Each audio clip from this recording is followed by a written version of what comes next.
I've also shared my approach and processes to other professionals like wealth focused or wealth only advisors, CPAs, accountants, and other advice only planners as well. So I'm also helping them execute on their goal of providing holistic advice. You're listening to The Uncertainty Edge, the show about the art and science of moving forward when the path isn't clear. I'm your host, Sam Sivarajan. Each episode, I sit down with leaders, advisors, and thinkers to explore how they navigate uncertainty, make better decisions, and stay focused in a world that rarely cooperates. Together, we'll look for the clarity hidden inside uncertainty.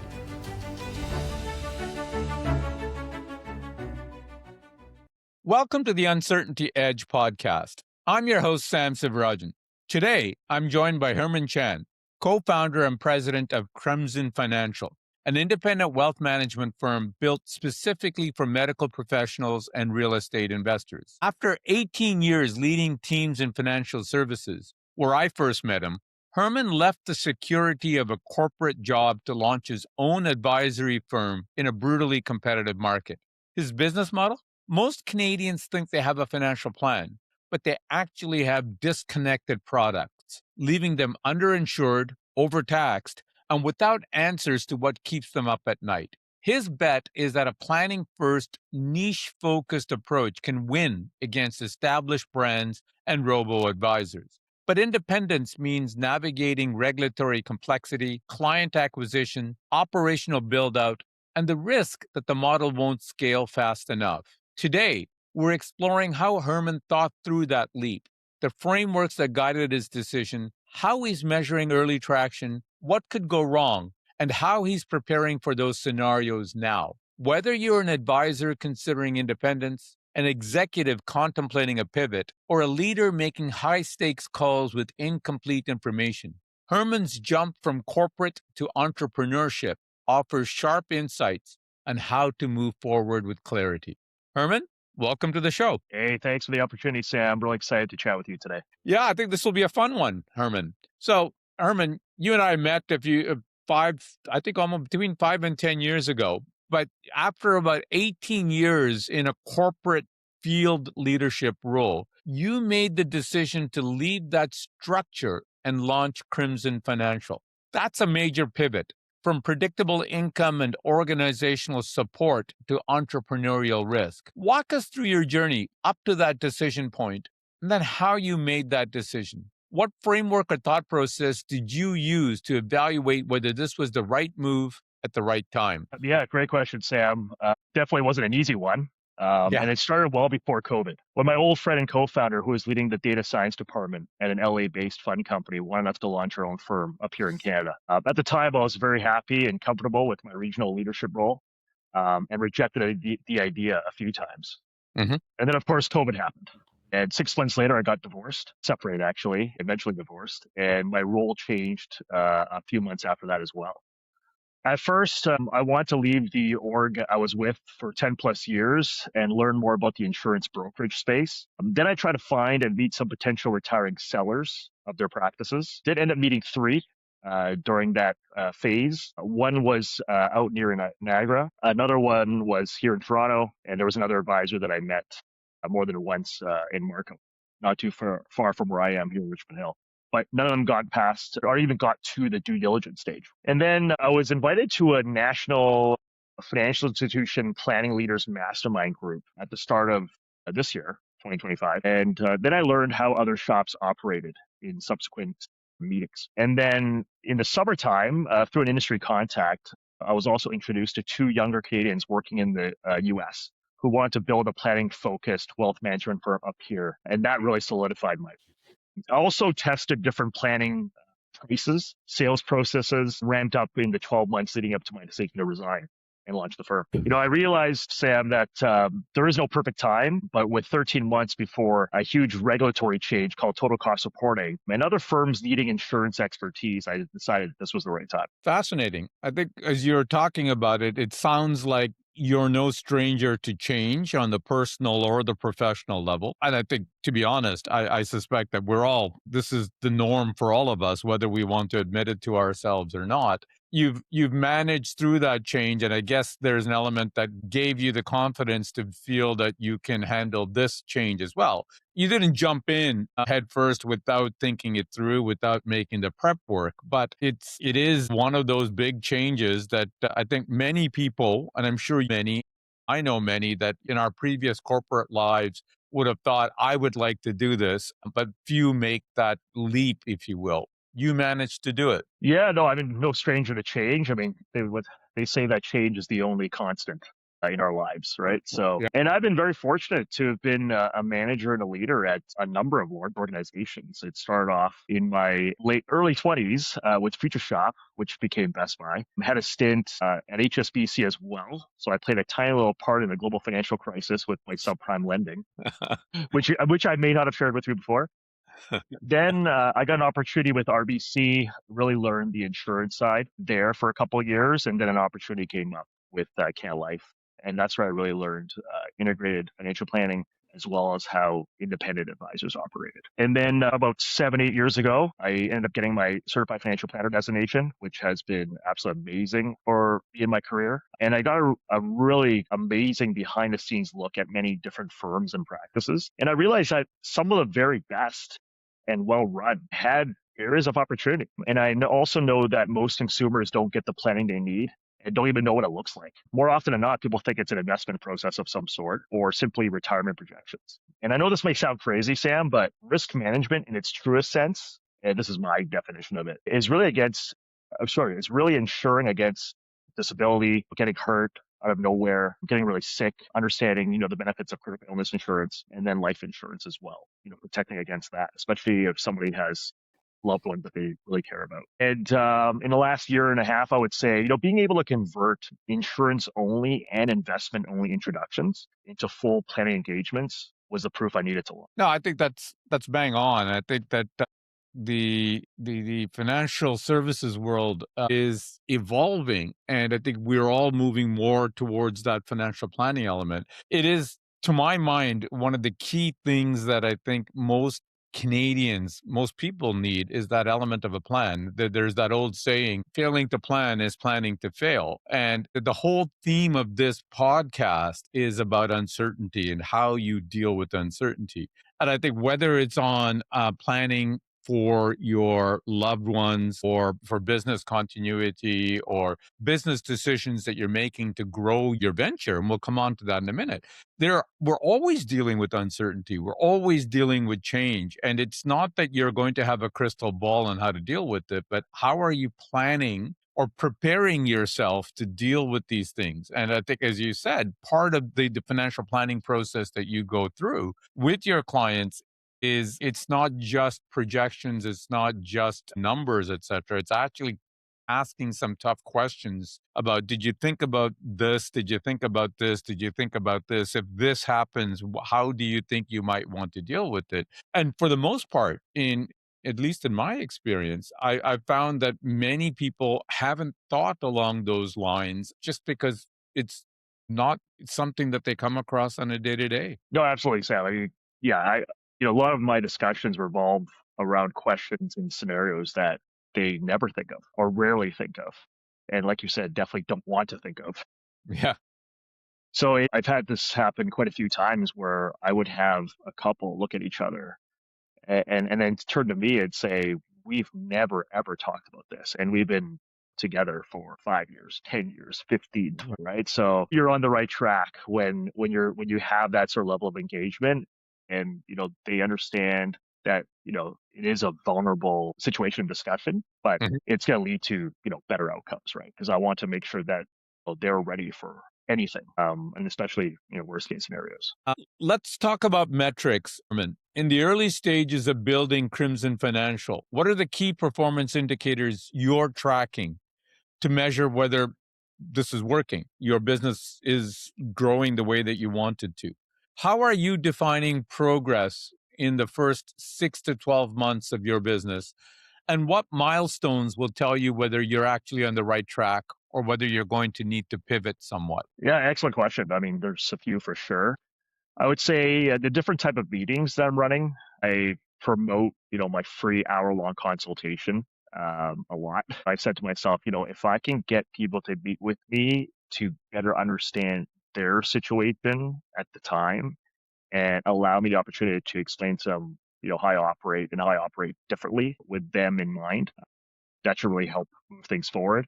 Mhm. I also track discovery meetings, which is extremely important. That's when they get really vulnerable, like I mentioned before, share what's keeping them up at night, short-term, medium, long-term goals for themselves, or significant other, what they see themselves doing in that transitional period. We used to use the word retirement. People don't like that word, so transition and transitional period is probably a better one. So tracking recommendation meetings, right? So having enough information, ideally having a full plan and sharing with them what they should do next and in what order. And then ultimately transitioning from those type of meetings into an application meeting of some sort, whether it's for insurance or for, Mhm. transferring assets, Mhm. right? And then there's revenue from planning engagements as well. So in terms of like results, I want to track that. I also want to track, new money coming in from other institutions, as well as first year commissions on the insurance front.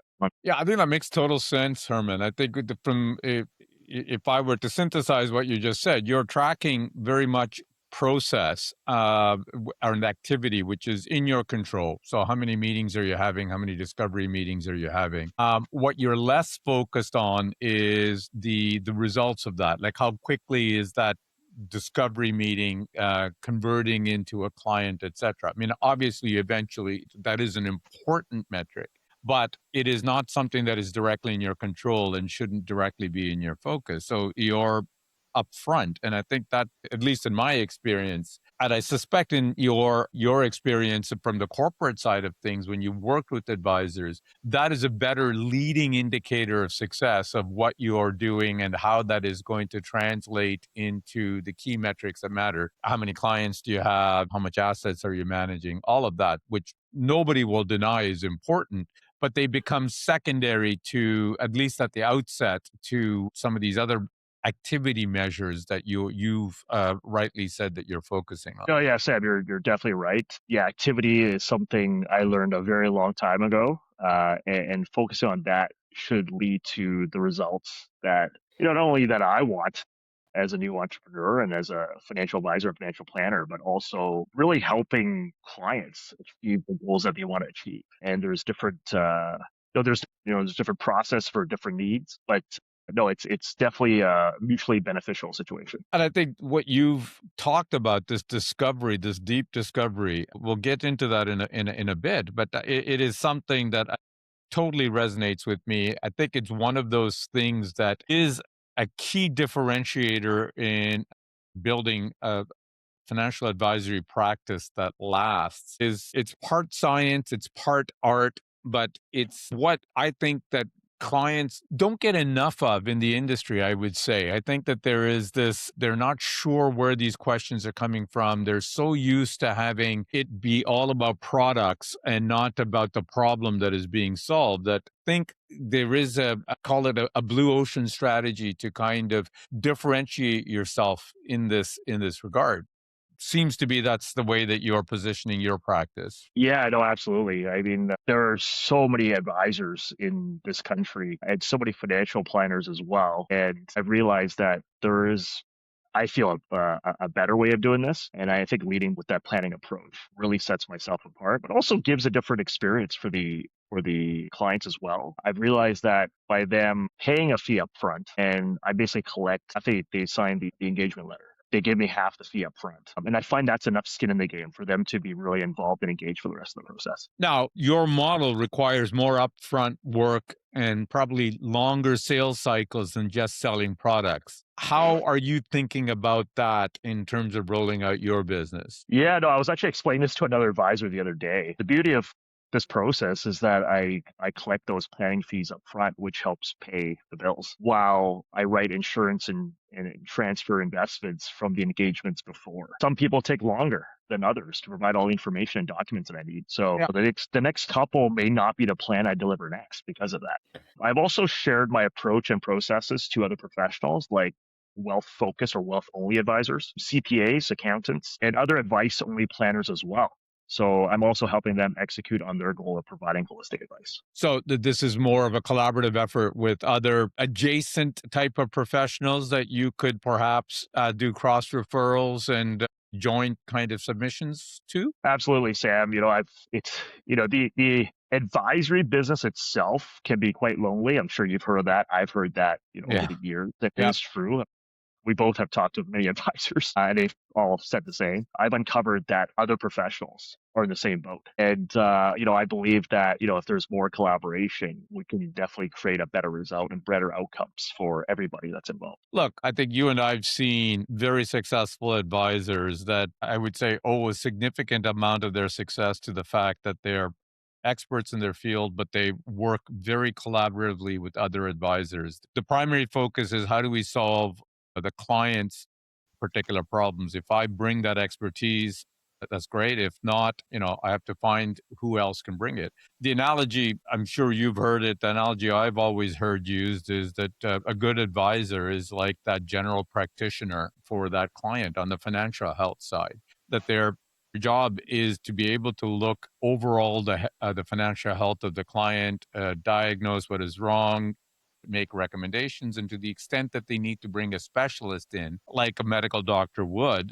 they bring in that specialist, and that specialist will focus on that their niche, their area of expertise, and it's the financial advisor's job, like a general practitioner, to bring all of that information together and to continue to be that patient, or in your case, that client's coach and main advisor to make sure that the different pieces of advice are working together properly. Yeah, Sam, that's exactly it. Your analogy with the general practitioner, the GP, is the same as what I share with my potential clients and my existing clients, that I'm applying to be their financial family doctor that wants to be that close, most trusted guide within their COVID bubble. When I say that, people usually laugh because they understand that reference from a couple of years ago and how Right. how crazy that time was, right? When you're only allowed to have like your closest people within your household, and you weren't able to go to even your best friend's house. So when I explain that with some visuals, people understand that, and they realize that, wow, I've only been dealing with financial pharmacists over these years. And then I explain to them, like, that would include your, broker or your realtor, um, or even your business lawyer, Mm-hmm. or Accountant. even including your accountant. So when I explain that in such a way, people understand that reference. And my main mission is to help guide them so that they have a better shot at making those right decisions and achieving what they want, as opposed to potentially making some mistakes down the road and then coming to see me afterwards.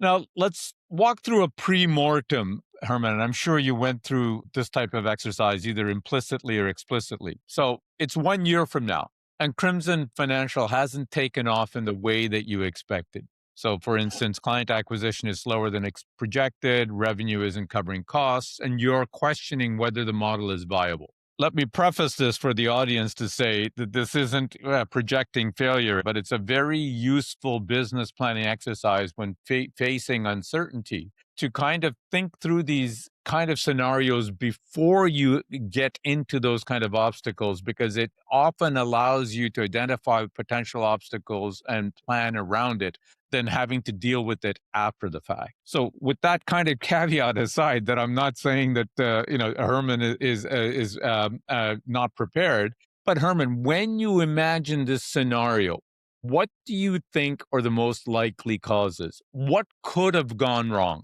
operationally, strategically, or in terms of market response? And how have you prepared in advance for those kind of scenarios? Well, that's an excellent question. I've always been big on visualizing what you want. And I think I learned that from my basketball coach in high school. Visualizing that you're going to make that free throw or make that 3-pointer. Yeah, no, great question. Unlike those other business owners that decide to operate in the hospitality industry, like opening up a restaurant or some other business, I don't have any physical inventory. If someone has, 4,000, to allocate towards their, financial freedom, 400,000 plus, well, I have solutions for you. And if acquisition was slower than expected, they want to have to review my activity, which we talked about already. The good news, though, is that I do have a co-founder who's ready to help me pay the bills while we build the next, the coming months. And I'll continue to fine tune my processes before buying out a selling advisor. So for any advisors, that are listening to this, having a tough time trying to find the right, successor or somebody that will, help them, take care of their clients like they have done for the last, 20, 30 plus years.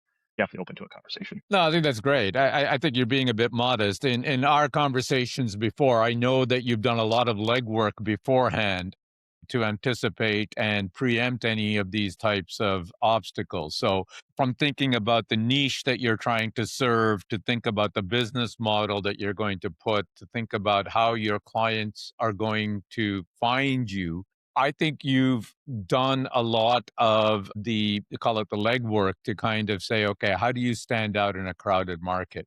So maybe you can talk a little bit about that, like including some of the work that you've done in the industry that has built some networks and partnerships, and some of the technical skills that you bring from, call it the IT side and the planning software side. You've done a lot of that work, I think, that has prepared you implicitly in many cases to kind of sit there and head off at the pass any kind of potential obstacles that you might come across. Yeah, I mentioned Future Shop earlier. I mean, I've always been interested um, in technology and playing around with computers and software and things like that. There's a bit of a joke between me and two of my close friends. We talk about stocks and the markets every day. We've been doing that for quite a while. And I said to him that when my dad asked me to build a computer in 1996, I told my dad, like, we need to use this NVIDIA video card. That's back in 96. Now everybody, NVIDIA is obviously a household name over the last couple of years. So, yeah, no, I knew about their technology even back then. Well, Now, of course, nobody knew that 35 plus years later it'd be, one of the hottest stocks in the world and one of the most valuable companies. And that's another a perfect example of not an overnight success in regards to, Jensen Huang, the that's a great CEO there, example. Yeah. right? Been around for 30 something years. Yeah, no, my interest in technology has helped me a lot in this financial advisory space. I remember looking back when I first joined Canada Life in 2011, not having that wealth background, not having that planning background. I did have a couple of years of insurance under my belt. I thought to myself, what was the quickest way to gain the favor of some of these veteran advisors that I need to support and help drive and making sure more of their clients are protected and making sure that their investment accounts are set up properly and to help them reach their goals when they want to reach them. So I learned a planning software and I spent a lot of time using it. Hmm. And I helped a number of advisors, and that really served me well for years. It was called NaviPlan. Still around actually, but yeah, no, it helped me a lot, and it actually I was able to use that software to lead to advisors helping their clients take action immediately, and that really set the stage. Just my interest in financial planning grew, so I studied for the certified financial planner designation, which I eventually got. Try to motivate a bunch of other advisors to do the same and peers to do the same, which I've also done. And most recently, I just joined the Financial Planning Association of Canada pack that is, filled with veteran planners and aspiring planners. And just the other day, I spoke to, a group of 12, 13 junior advisors and planners Hmm. about how I leverage technology to, better serve, my clients. So you've done a lot of prep work, even though that you've only hung up your shingle very recently. You've done a lot of the prep work and the building the foundations that you needed to do this business. The analogy I would use is it's like water boiling, right? You think that water is boiled when you see the bubbles on the surface, but there's a lot of work going on before that bubbles come. And that's sort of the analogy I would use for you and you're going independent. I think that there was a lot of work that was done beforehand in getting the skill set, the networks, and everything else in place before you've flipped this on switch, if you will. Yeah, no, for sure, Sam. And just to further continue that point and answer your question, yeah, no, I've spent a lot of time leading up to the big decision on building as many mutually beneficial partnerships as I could, and it's been well received so far. I think the key is just leading with what are your pain points as a fellow professional, right? What are your pain points? If you had a magic wand and you could wave it and get what you want, like what would that look like? And it's been a lot of fun interacting and partnering with other professionals that are truly client first, and they really like the idea of providing more value via their trusted partners so they can help their clients save time and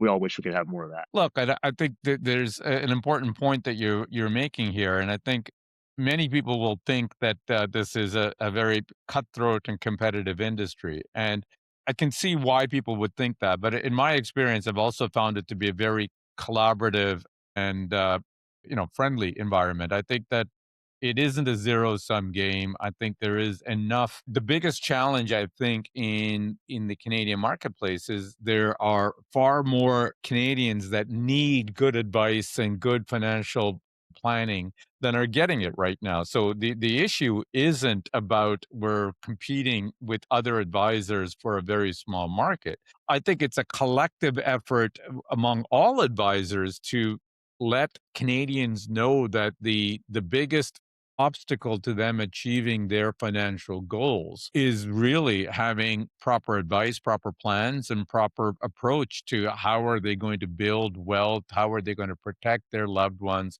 how are they going to prepare for the uncertainty over the next 10, 20, 30 years ahead, right? And I think that to some extent is a collective effort among all people in the industry. And I think the kind of networks and the collaborations that you have built and that you're continuing to build, I think will go a long way towards that. Yeah, no, totally agree. And no, it's just very exciting when you're able to meet other professionals that have the same vision and same desire to truly help people.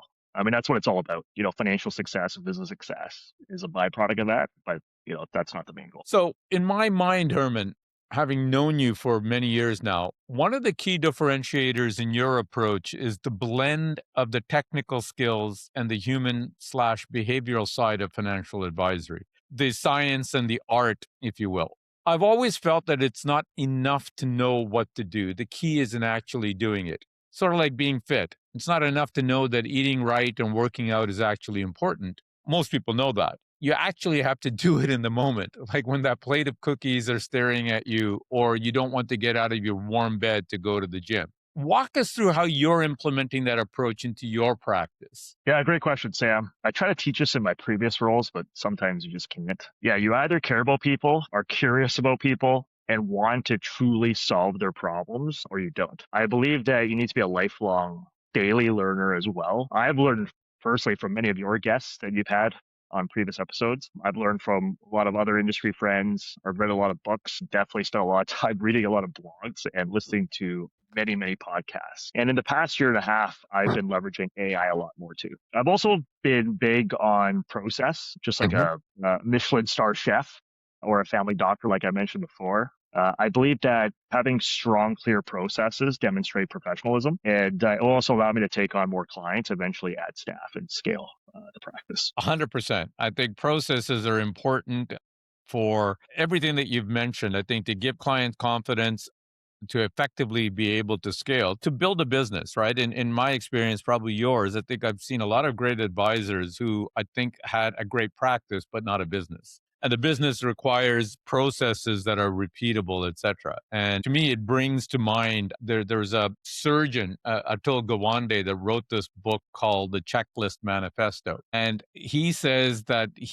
best surgeons who are performing brain surgery or heart surgery, et cetera, they have a checklist that they go through. And the whole point is to make sure that they're not forgetting anything. Pilots, before they take off in a plane, they have checklists. And Atul Gawande's whole point is that this kind of having this process or these checklists doesn't take away from the intellectual power or the creativity that you have to have in your business or in your profession, but it makes sure that you're in the heat of the moment, you're not forgetting something. So if you have an onboarding checklist of the things that you have to go through with your client, the questions that you have to ask them, the forms that they need to fill, this isn't making something administrative. It is making sure that that your first client and your 1,000th client all have the same experience that they go through, and that in the process that you're delivering the best possible service that you can provide them. So I totally agree about the need for a good process. Yeah, for sure, Sam. I think it's important that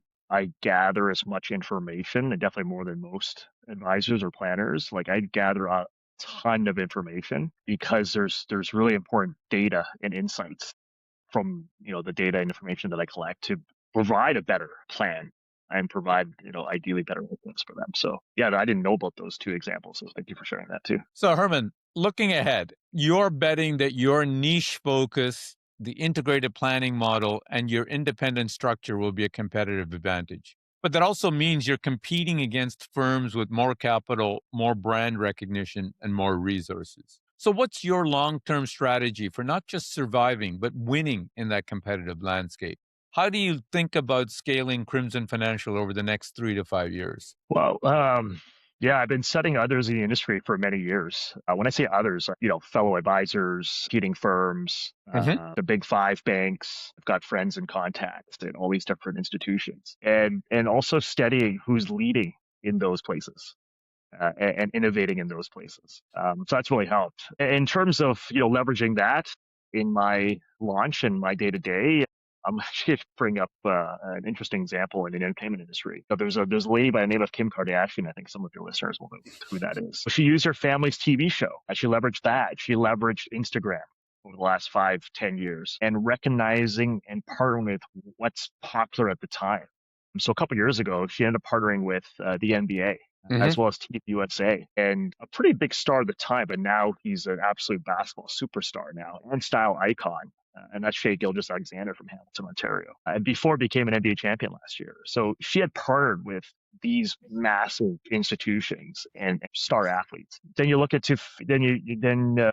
you're looking into fashion. I saw a couple of years ago that Adidas launched sneakers with Prada. So this is what I've seen in the marketplace. Right before launch, I was able to partner with a local private healthcare company called MedCan. I also stumbled onto a 24/7 virtual healthcare service for kids under 17 called Kicks Care. I've also known the co-founder of an online estate planning company called Epilogue Wills. And I even partnered with a local med spa owner. She's got a clinic up in Woodbridge called La DS. I understand that high net worth clients, especially the spouses, specifically the wives of some busy, successful professionals, they want to look good too. So I feel like I've got a bunch of the bases covered at launch, and we'll continue to partner with like-minded entrepreneurs to better serve my clients. I think that's a great example, Herman. I hadn't known about Kim Kardashian's partnership with the NBA, et cetera, but I think you're right. I think that you have to go. I had another one of my guests on the podcast that talked about showing up where your clients are. So it's not enough to kind of be in the glossy wealth magazines, et cetera, because if your clients aren't reading it, it's not really relevant. You're not going to be top of mind to them. So that's a very interesting approach. Yeah, for sure, Sam. I just also want to mention that, everybody that I've partnered with and connected with, they're all dedicated in providing a best-in-class client experience. So that's first and foremost. And my clients, existing and future, will benefit from some of the perks they won't get elsewhere.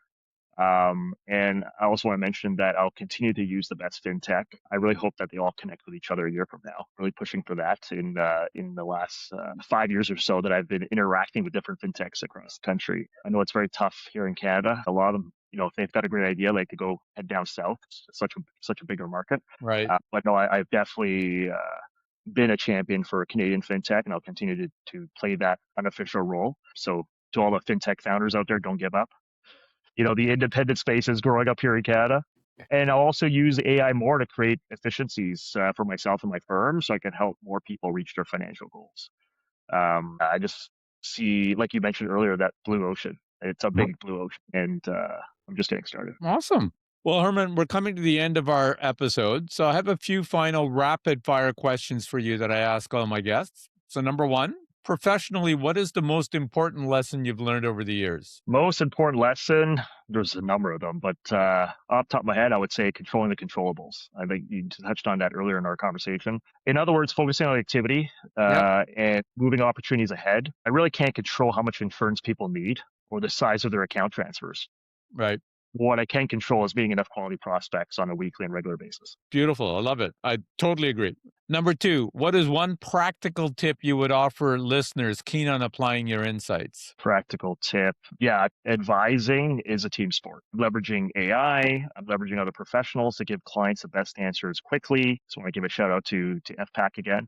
and connecting with a peer or two to get a different perspective. I love that. I think the team sport, I've not heard it said in so many words, but I like that. I think you're 100% right. It is a team sport, and you have to have people on your corner, on your bench, etc., that are going to help you when you need it. So, Herman, fascinating discussion. If listeners want to learn more about you or Crimson Financial, where should they go? Well, they can find me at my website, www.crimsonfi.com, or my email address at herman.chan@crimsonfi.com, or via Facebook, Instagram, LinkedIn, and I think I'm going to start, tweeting or texting a little bit more on X. Awesome. Herman, thank you for joining us today on The Uncertainty Edge. Sam, it was an absolute pleasure. Thank you so much. Appreciate it. Really enjoy your podcast. Encourage everybody else to listen to previous episodes, and look forward to chatting again, maybe in a year's time. Absolutely. Want to see how you're doing. Thanks again, Herman. Thanks, Sam.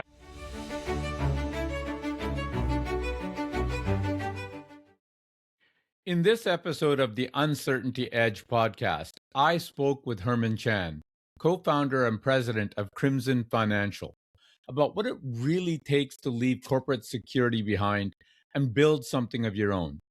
Here are my 3 key takeaways. Number 1, the leap is built before you take it. Herman's move to independence didn't happen overnight.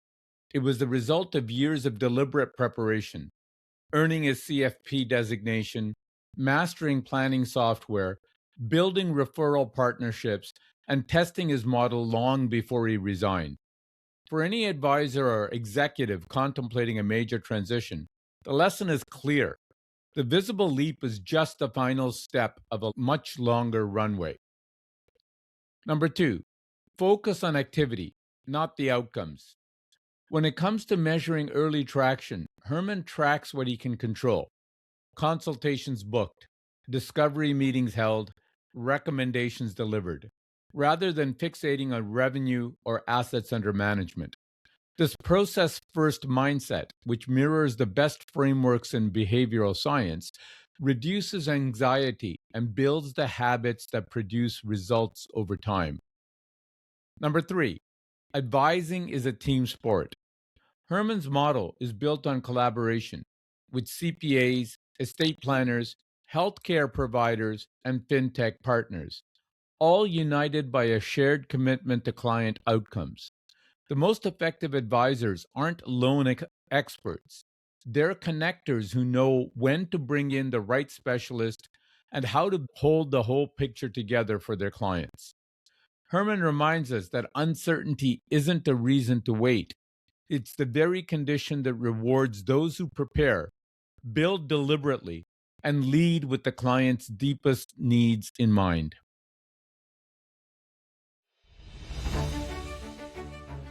Thanks for listening to this episode of The Uncertainty Edge. If today's conversation sparked something, subscribe to the podcast so you don't miss an episode. You'll get practical tools, deeper insights, and new episodes every other Tuesday. Please leave a review wherever you get your podcasts. And you can also subscribe to the newsletter at theuncertaintyedge.com.